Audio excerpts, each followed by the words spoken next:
Saudi अरब लाइ चयो पियो वञे त सऊदी सरकार पारां करप्शन इल्ज़ामनि में 11 शहज़ादनि 6 वज़ीरनि सूदो 25 ॼणा गिरफ़्तार कया विया आहिनि, जॾहिं त 2 वज़ीर पंहिंजे उहिदनि तां बरतरफ़ बि थी चुका आहिनि, जिन में अॻूणे बादशाह अब्दुल्ला जो पुटु शहज़ादो मुतइब बि शामिल आहे। जिथे अहिड़े क़िस्म जूं ख़बरूं सऊदी अरब मां नज़र अचनि थियूं, उते इहे बि रिपोर्टूं आहिनि त सऊदी बादशाह ऐं बादशाह जे जानशीन ख़िलाफ़ ॻाल्हाईंदड़नि खे 5 खां 10 साल सज़ा बि मिली सघे थी ऐं सोशल मीडिया तोड़े इलेक्ट्रॉनिक ऐं प्रिंट मीडिया खे बादशाह या जानशीन ख़िलाफ़ इस्तेमालु कंदड़ 15 सालनि ताईं जेल बि भोॻे सघनि था। ॿिए पासे ज़ाहिरी तौरु करप्शन ख़िलाफ़ सरकारी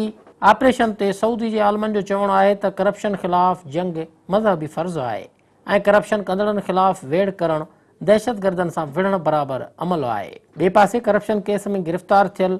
उहो शहज़ादो बि शामिल आहे जेको दुनिया जे शाहूकार माण्हुनि में ॻणिजे थो। वटसि 50 अरब जो ज़ाती जहाज़, 3 शानदार महल बि अथसि ऐं संदसि नालो शहज़ादो अल वलीद आहे, जेको ट्रंप जो मुख़ालिफ़ बि आहे ऐं सदारती चूंडुनि दौरान डोनाल्ड ट्रंप ख़िलाफ़ ॻाल्हाए बि चुको आहे। आमतौरु करप्शन जे नाले ते कयल कार्रवाई पुठियां तजिए निगारनि मूजिबि हिकु ॿी कहाणी बि आहे, जिन बाबति लेखक डॉक्टर आसिफ़ शाह जो चवणु आहे त पूरी दुनिया अंदरि मीडिया जॾहिं सऊदी अरब में औरतुनि खे ड्राइविंग जी इजाज़त मिली हुई त ख़ुशियूं मल्हाए रही हुई। उन ई वक़्तु सऊदी ख़ानदान ऐं रियासत अंदरि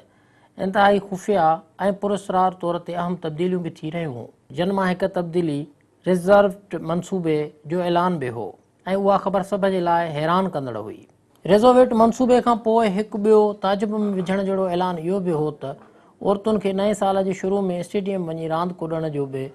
मौक़ो ॾिनो वियो ऐं इहो ऐलान कयो वियो त हाणे औरतूं स्टेडियम वञी करे रांदि कुॾी सघनि थियूं। इन खां पोइ 4 नवंबर जी राति सऊदी अरब में हिकु शाही फ़रमान ज़रिए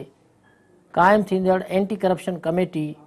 शाही ख़ानदान जे 11 ख़ासि माण्हुनि समेत ॿियनि केतिरनि ई कारोबारी शख़्सियतुनि खे गिरफ़्तार करण जो ऐलान कयो। इहो ऐलान ज़ाहिरी तौर ते पूरी दुनिया लाइ हिकु ब्रेकिंग न्यूज़ हो, पर हक़ीक़त हिन ऐलान खां अॻु इहा हुई त हाणे गिरफ़्तार ॼाणायल शहज़ादनि मां केतिरा ई अॻु गिरफ़्तार थी चुका हुआ या नज़रबंदी वारी ज़िंदगी गुज़ारे रहिया हुआ। सऊदी शाही ख़ानदान हाणोके करप्शन मामले ते गिरफ़्तारियुनि खे करप्शन ख़िलाफ़ तमामु वॾी कार्रवाई क़रार ॾेई रहियो आहे, पर हीअ कार्रवाई ख़िते अंदरि तमामु अहम स्ट्रेटजिक तब्दीलियुनि तरफ़ हिकु इशारो आहे। हिन कार्रवाई खे ईरान ऐं ओसामा बिन लादेन जे मुबैना तालुक़ जे हवाले सां CIA जी जारी कयल ताज़नि दस्तावेज़नि, क़तर बहरान, लुबनान जे वेझड़ वारे सियासी धमाके, अमेरिका सां सऊदी अरब जे गरमजोशी वारनि नवनि राब्तनि ऐं तालुक़नि, गॾियल अरब इमारात जे ख़िते में मरकज़ी किरदार जी ख़्वाहिश, सऊदी अरब में मसनूई लिबरलिज़म,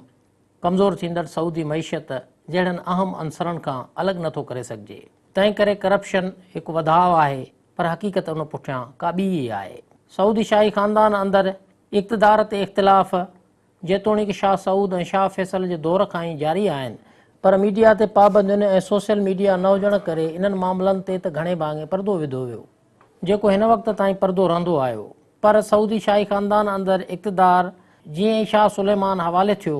जॾहिं शाह सुलेमान जनवरी 2015 में तख़्तु संभालियो त रियासत खां ॿाहिरि शहज़ादे मोहम्मद खे शायदि केरु सुञाणींदो ई न हो। शाह सुलेमान पहिरियों शाही फ़रमान में पंहिंजनि जानशीननि जो ऐलान कयो। उन्हनि मां शहज़ादे मुक़रनि खे पंहिंजे उहिदे तां लाहे शहज़ादे मोहम्मद बिन नाइफ़ खे पंहिंजो जानशीन मुक़ररु कयो, जॾहिं त पंहिंजे पुटु शहज़ादे मोहम्मद बिन सलमान लाइ हिकु नओं उहिदो तख़लीक़ कयो ऐं खेसि नाइब जानशीन मुक़ररु कयो। शहज़ादो मोहम्मद बिन सलमान खे जानशीन मुक़ररु करण खां सवाइ नाइब वज़ीर आज़म, दिफ़ा जो वज़ीर ऐं शाही दरबार जे इंचार्ज ऐं सऊदी तेल कंपनी आरामको जे बोर्ड जो चेयरमैन बि बणायो वियो। हिते यादि रखण जी ॻाल्हि इहा आहे त आरामको जे चेयरमैन जो उहिदो उन खां अॻु पहिरियों शाही ख़ानदान वटि न हूंदो हो ऐं उहो उहिदो टेक्नोक्रेट्स खे ॾिनो वेंदो हो। शहज़ादो मोहम्मद बिन सलमान इक़्तिदार हासिलु करण खां पोइ पंहिंजा पेर अॻिते सोरींदो वियो। यमन अंदरि जंग बर्पा कई वई ऐं सऊदी अरब जो सिर्फ़ु तेल ते गुज़ारे बजाए सऊदी अरब अंदरि पूरी रियासत में सनत ऐं कारोबार तरफ़ बे शहज़ादे मोहम्मद बिन सलमान कोशिशूं वठणु शुरू कयूं ऐं उन सनतुनि खे वधाइण ऐं कारोबार खे वधाइण लाइ नवां ऐलान कया। न रुॻो एतिरो, पर हुन ॿियनि मुल्कनि सां सफ़ारती सतह ते राब्ता बि वधाया। मार्च 2017 में नाइब वली अहद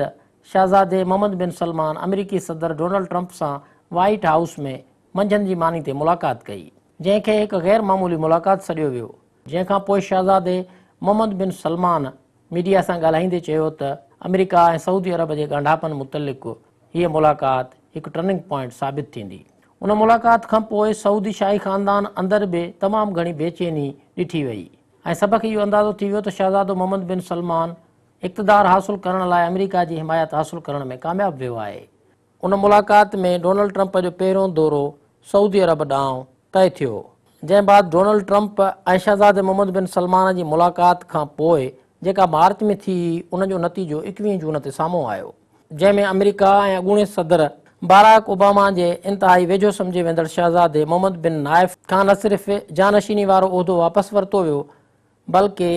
सऊदी अरब जी रियासत पारां खांवसि हड़ई उहिदा वापसि वरिता विया ऐं मोहम्मद बिन नाइफ खे पंहिंजे उहिदनि तां हटाए मोहम्मद बिन सलमान खे जानशीन मुक़ररु कयो वियो ऐं नाइब वली अहद जो फरमाइशी उहिदो बि ख़तमु कयो वियो। इन वॾे ऐं गैर मामूली वाक़े खां पोइ हिन वक़्त बि इहा ॻाल्हि कई वञे थी त मोहम्मद बिन नाइफ नज़रबंद आहे, छो त खांवसि उहिदा खसण खां पोइ साणसि को बि मिली न सघियो आहे। जानशीन थियण खां पोइ मोहम्मद बिन सलमान शाह सलमान ताईं ख़ासि माण्हुनि जी पहुच